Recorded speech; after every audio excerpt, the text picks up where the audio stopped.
I don't know what most white people in this country feel, but I can only include what they feel from the state of their institutions. I don't know if white Christians hate Negroes or not, but I know that we have a Christian church which is white and a Christian church which is black. I know, as Malcolm X once put it, that the most segregated hour in American life is high noon on Sunday. That says a great deal for me about a Christian nation. It means that I can't afford to trust most white Christians and certainly cannot trust the Christian church. I don't know whether the labor unions and their bosses really hate me. That doesn't matter, but I know I'm not in their unions. I don't know if the real estate lobby has anything against black people, but I know the real estate lobbies keep me in the ghetto. I don't know if the Board of Education hates black people, but I know the textbooks I give my children to read and the schools that we have to go to. Now, this is the evidence. You want me to make an act of faith, risking myself, my wife, my woman, my sister, my children, on some idealism which you assure me exists in America, which I have never seen. This war goes on for 4 years. You saw the loss of life, 620,000 people. It causes a massive amount of death, right? So even though the abolition movement in America was it was always a small segment of the population, and even though Lincoln starts this war, they're trying to reunify the country, right? And so they're trying to reassure Southerners, like, look, we're not going to end slavery. We don't think you should secede. We don't think you have the right to secede. If necessary, we're going to send our army in there to bring you back into the Union, but we're not going to end slavery. They're trying to sort of calm the situation. But eventually, this war goes on long enough, and the Confederacy is the government. If you have the United States government, you have the Confederate rebellious government, and the Confederacy are the ones that form militias and armies and surround forts that the Union occupies in southern states, and then start shooting at them. Like, they fire first, right? They started this war. They seceded and formed a rebellious government before Lincoln is even inaugurated as president. And then a month after his inauguration, they start shooting at the Union Army, right? So they initiated this war very much. And as a result, a couple years into this war, a war that's going to cost hundreds of thousands of lives, for two things. One, popular support in the North. The idea of ending slavery gains support in the North because they see it as a way to punish the Southern slave owners that they feel are responsible for this conflict.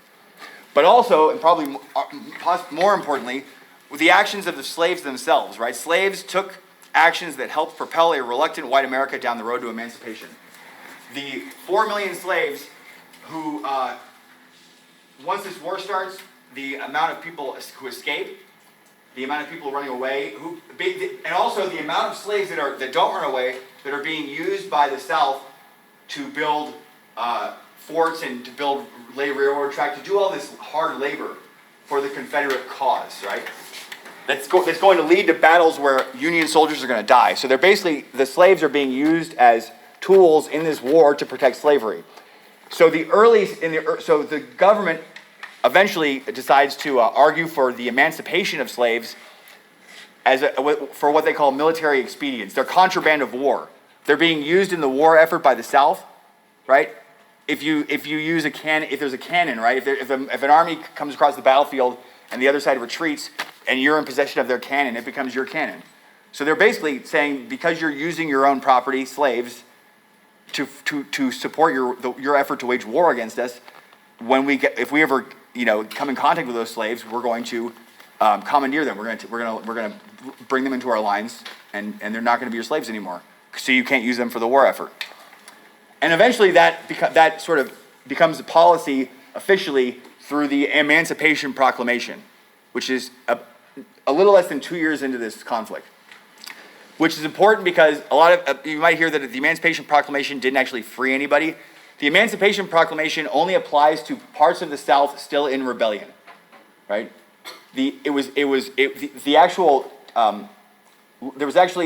Before it was officially signed, it was made public that in September of 1862, Lincoln says, look, if you're in a part of the South that is still in rebellion, if you don't stop fighting by January 1st of the next year, all the slaves that are in that territory are going to be considered free.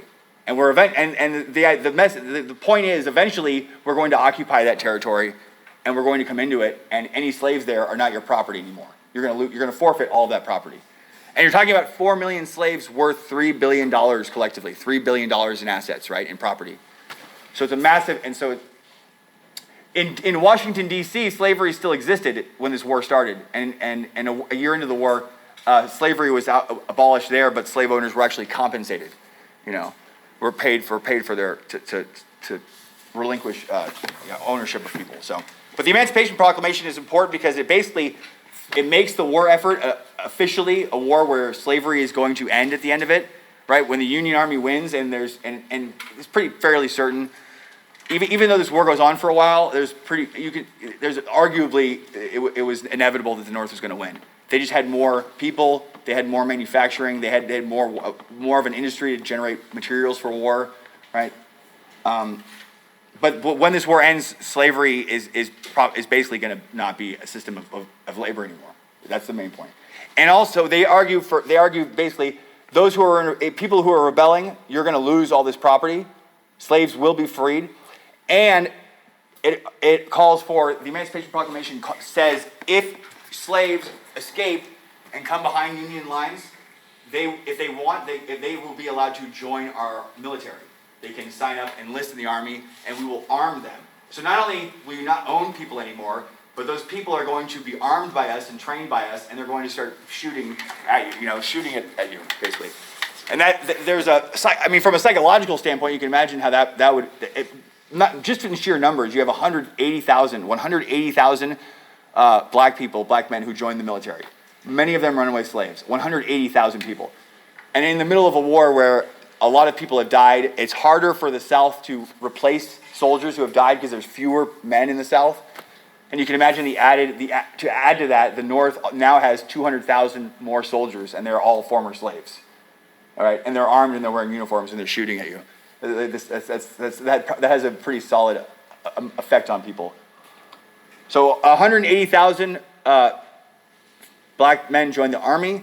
55,000 joined the Navy, so over 200,000. Over 200,000 total, right? And a lot of slaves, if the Union Army was close, when the Union Army got to some plantations, the slave population in order to survive in the system of labor they were in, right? They were in the system of when you think about the physical abuse and all the fear and trauma, like they had to basically play a certain role in order to survive in that system and go through every day with the least amount of abuse that they could possibly sustain. So a lot of slave owners had this idea that they were these really loyal, not very intelligent people, because that's the kind of person that they wanted their slave owners to think they were, right? So that they could, they didn't, if they knew some slaves could read or write, they'd be punished or sold. Their children could be sold away. There's a lot of serious consequences that could come with certain behavior. When this war starts, it's sort of a very rude awakening for slave owners because slaves start running away. Slaves on plantations start refusing to work.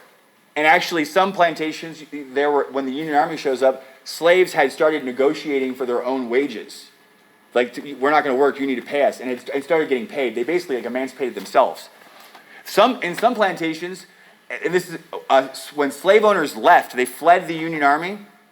The slaves stayed because they didn't have any reason to fear the Union Army, and they started working the land on their own, basically living there, And that becomes an issue after the war, where slaves want with this argument about whether people who are loyal to the Confederacy should have their land taken and it should be given to former slaves. And that doesn't really happen in a large effort, right? Where there is no what's called agrarian reform or land reform, where slaves are actually given the land of wealthy slave owners.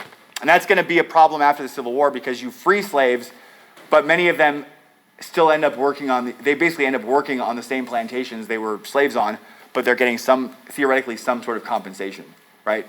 So it creates a whole other system that isn't 17B. So that's Emancipation Proclamation. What did I put in here?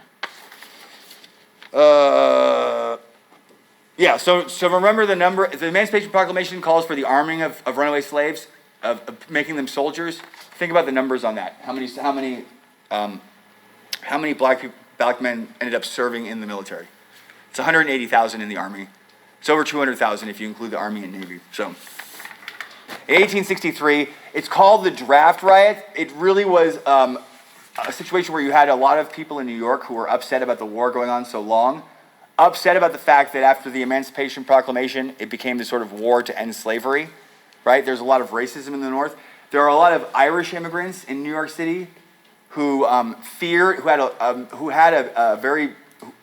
very paranoid and fearful that former slaves, if slavery ended, that black people in the South would move to New York City and they would have to compete with them for some of the lower paying jobs, right? Because they were already in a situation where they were living in some of the poor neighborhoods in New York City and working in some of the lowest paying jobs, and they saw this former slave population as someone that they would end up having to compete with for this work, like who ended up going into black neighborhoods and causing a lot of damage, destroying a lot of property. There are about 120 people who died in this. It went on for several days. Have you seen, I've asked this like 3 times already. Gangs of New York?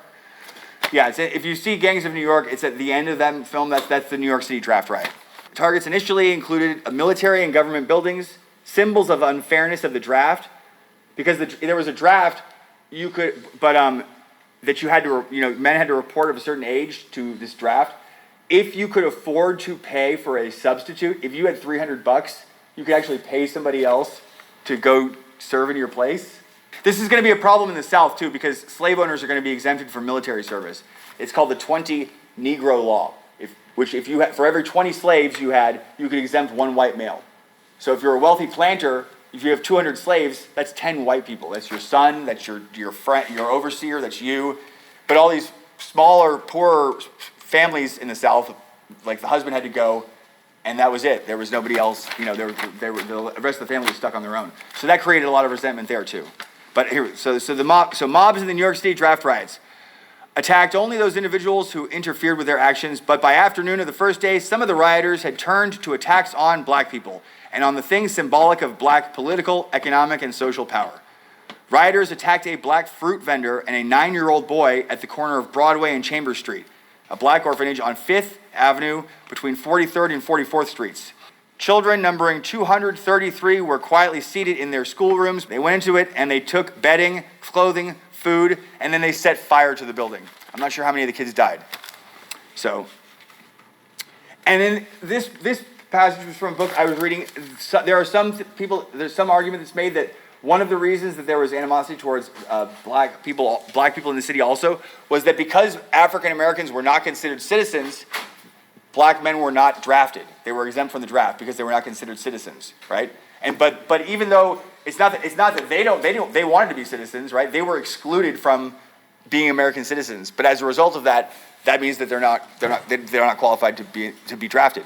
But then that was used by politicians, racist politicians, against them, right? That they weren't serving. But that's been used argued as one of the things that created resentment.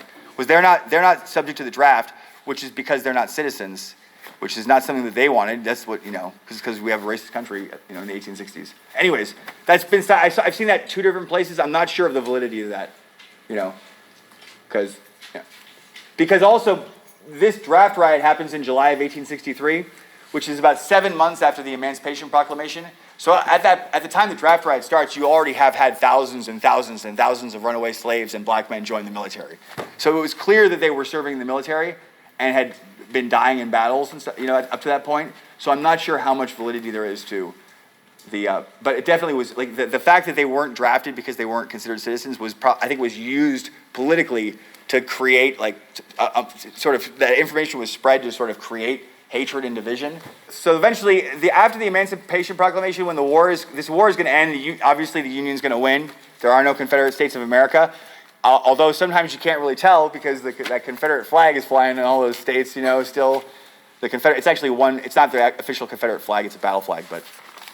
Which I think to a certain extent, most of the soldiers that fought in the Civil War didn't own slaves, and they still fought. And also a lot of them were fighting because their state seceded, and they were compelled to defend their state. They didn't own slaves, right? And they did die. They ended up dying as soldiers. So I think personally, I think to a certain extent, the soldiers should be remembered in some way.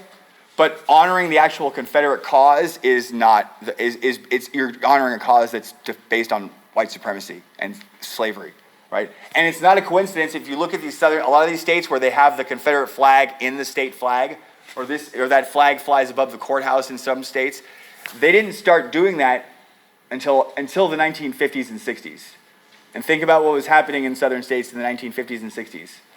You'll also find a lot of websites that claim that thousands of slaves fought for the Confederacy, and that is totally false. You read your book. A lot of the photographs that you might see on these websites, there's one in particular, it's completely doctored. It's completely fake. The 13th Amendment, which is passed at the end of this war when there's basically Abraham Lincoln, who was a moderate on the issue of slavery. He wasn't planning on ending slavery, and he really had some views when he was elected that he didn't necessarily think white and black people were equal. He had some views we would consider to be racist, right? By the end of this war, he really evolves in some ways, it's arguably. So by the end of this war, he actually supports ending slavery, an amendment, the 13th Amendment, which ends slavery, right? And that's the first time that slavery, the word, is actually used in the Constitution, is when it abolishes it with the 13th Amendment. And he also supports some sort of citizenship and voting rights for slaves, right? So the 13th Amendment is passed because the Lincoln and is concerned that the Emancipation Proclamation, the argument for emancipating slaves in the war was because there was a war going on, military expedience, right? We have to do this for the war effort. But once the war ends, there's concern that the Emancipation Proclamation won't be valid anymore. So not just for the people who were slaves now, but in the 1860s, but for future generations, to make sure that this institution is just done, to end it, right? And so that's why the 13th Amendment is passed, which outlaws. Have you seen it? It actually says neither slavery nor involuntary servitude, except as punishment for a crime, shall exist. So technically, slavery is not illegal, right? Because as punishment for a crime is the important component of that.